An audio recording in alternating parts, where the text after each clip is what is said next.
take one. Let's see if we can get this in one take. So today we're going to be talking about lumbar puncture and actually talking about the procedure itself. So typically the landmark is going to be, you would like to go ideally between the 4th and 5th interspace.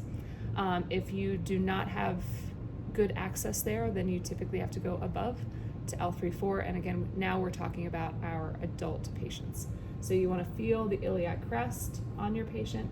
You basically want to try to put your middle finger on their iliac crest and as best as possible kind of walk your fingers, your thumbs, essentially to where you would palpate and feel the vertebral body, feel the spinous process, and then feel the space in between the spinous processes, because that's where you're going to access. Always understanding that you want to be directly midline. You want your patient to be, if they're in the left lateral decubitus position, very basically perpendicular to the bed, because if they start to roll away and or toward you, it's going to potentially change where you're going. You need to basically start to point directly into the thecal sac. The rolling could be the potential of, if you're actually going off to the left side, potentially hitting the aorta, which would be pretty detrimental to a patient if you went deep enough. So once you essentially have your landmark that is going to be marked, this will be the first time that you're going to don sterile gloves. So we are going to put on sterile gloves today and try to open this procedure this package as much as possible. So first you're going to unpackage your sterile drape that's covering your lumbar puncture tray. All of these, like I talked about in the lumbar puncture tray video, are actually going to be housed in the same fashion, right? So the first one, just like an envelope, is going to open and go away from you. Your next one should be off to the left, to the right, and then if you're pinching this and bringing it towards you. And so that is going to then open your sterile field. And again, everything that is going to be sterilely packaged is all sterilely packaged in the same way. So that opening technique goes for lumbar punctures, it goes for urinary catheter trays, it goes for anything that's going to be packaged in the OR. So next we're going to put on our sterile gloves, right? So we don't want to drop these necessarily onto our sterile field. We want to do this a little bit to the side, kind of over where your patient is. So you want to open up your sterile gloves as best as possible. When you're going to don your sterile gloves, you're always going to glove your right hand first. So you take your right hand. All you're going to do is basically pick up the bottom and you're going to go in. I kind of like to say like you're serving a pizza, okay? Pull the glove on. Don't touch anything here. Don't go into your lip here and pull it down, because that's not sterile. Then I like to take my hand inside this glove here, kind of open this up, slide your fingers in the bottom, pull your glove on, and now at this point, if you wanted to, from a sterile fashion, you can go inside this glove and pull it down. And that is essentially, you've doned your sterile gloves, okay? Don't wrinkle this up, okay? You can basically take this from the center, because that is still sterile, and put it off to the side. And then you can touch everything that's in your tray, okay? So like we talked about in the video, you have a fenestrated drape, you have a non-fenestrated drape. You want to set those off to the side. You want to take this opportunity to open up all of your tubes, and you want to make sure that they are in the right order, okay? Most people will put number 1 closest to them and number 4 furthest away. Usually when we're talking about the trays, they should come with all of the caps in place. You don't want to take the time during the procedure to be uncapping and recapping, so you want to, that's why they give you these beautiful little wells to just stand them up, okay? Your assistant would potentially be pouring either betadine and or chlorhexidine. Really the only time we use chlorhexidine for patients is if they have an allergy to betadine. That would be in your well, and then you're going to use your sponges. You're going to draw up, and for the sake of today, we will simply mock that. You're going to use your filter needle. Okay, filter needles are important because this ensures that you're not going to get glass in your patient. You would break your ampule, just like we broke the ampules practicing in week 1 when we did injections. Break the ampule, and you would draw up with your filter needle. Once you have your filter needle, again, you can recap. It hasn't been into a patient, right? Recap your needle or simply take it off and then get it on with your 25 gauge needle, typically a very short needle. You now have essentially 5 cc's of volume in here, and that's how you're going to create your well and anesthetize your patient. you can go ahead and get all this prep work done, okay? Because you have some time here, right? So you want to attach your manometer. So again, looking at centimeters of water and attaching this in the proper fashion so that 39 comes after 38. Remember, this is not like the rooms at Gulf Coast. Things should actually be in order, okay? And get that set up and off to the side. You can actually go ahead and attach it to the stopcock. And the important thing about the stopcock is make sure that it's off in this direction, okay? So this smaller caliber area will go into the spinal needle. This will essentially give you your opening pressure. And this area is eventually where you will collect your fluid from. So I kind of call this basically the outside world. So you want it to be off to the outside world. You can go ahead and set that down and get that ready. Another thing to prep and ensure is working properly is your spinal needle and your stylet, okay? So spinal needles have a bevel, and the bevel is always up. Whether the patient is sitting up or in the left lateral decubitus position, it is always up to the ceiling because you don't want to be dripping fluid essentially down into the epidural space. You want to make sure that your stylet basically comes out and goes in very smoothly and that it then reseats, okay? Because you're going in and basically this is a solid needle going in, and what you're doing when you take the stylet out is you are creating a hollow bore needle. You never move the needle or manipulate the needle without the stylet in place. Okay, so we know all of our equipment's working, we're happy with it. Now we know exactly where we're going to go. Our assistant has poured either our betadine or our chlorhexidine into our wheel. We are going to get some fluid and we're going to begin the procedure itself, okay? So if you've already marked where you're going, you're not going to retouch because none of your patient is sterile at this point. But you're basically starting where you know you're going to go and you're going to prep wide on these. Always wanting to prep essentially from, I would even say L2 to S1. Prep wide, and that way you have all of the 3-4 and the 4-5 interspace ready to go. Start from the center, working in a circular fashion and going out. We aren't going to paint the models because Professor Mullins would be unhappy with me. Once you're done with this, you never go back into the center. You're going to drop that to the side. Don't drop it back into your sterile field. You're going to take your second swab, get your stuff. Doesn't have to be soapy or soupy.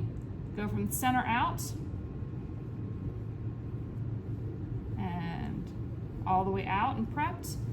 Drop that off, and we're going to go third time.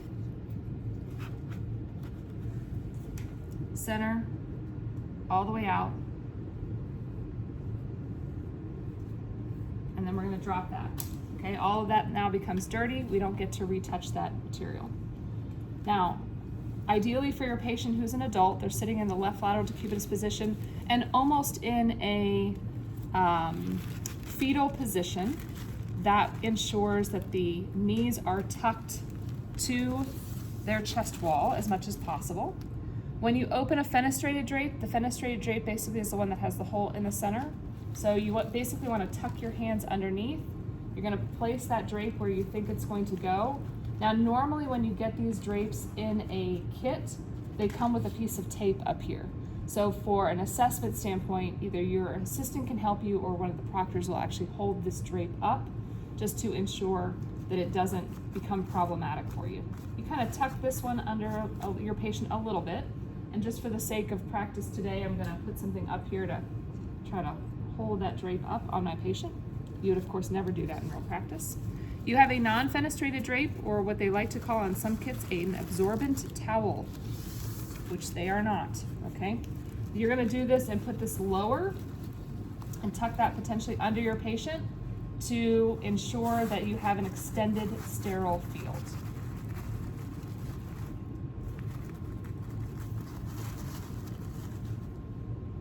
Stay. Okay. Don't say that in real life. All right. So now we have our whole area prepped. We've extended the sterile field. Hands are still remaining sterile, right? We're not going to touch anything that's not sterile. We're going to go ahead and get our spinal needle. And again, we've kind of ensured that we have the stylet in place. Now, I like to say this is when you hold it like a cigarette, okay? So you want to hold the stylet into place with forward pressure against the needle, because the last thing you want to do is have the needle be going in and the stylet be walking back at you. So if you have your thumb on the back side, that tends to work very well for your patients. Now I am left-handed, so you just do it opposite if you're righty. Bevel up, always bevel up. Kind of put your hand, this is still sterile up here, so you can still kind of stabilize your patient. And as you go in, the important thing is to make sure that you are going, again, parallel to the floor, parallel to your patient.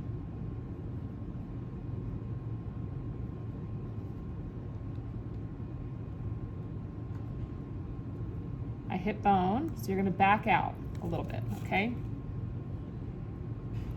And reposition. You never come all the way out. Very important that you never take the needle completely out of your patient, that you just kind of reposition.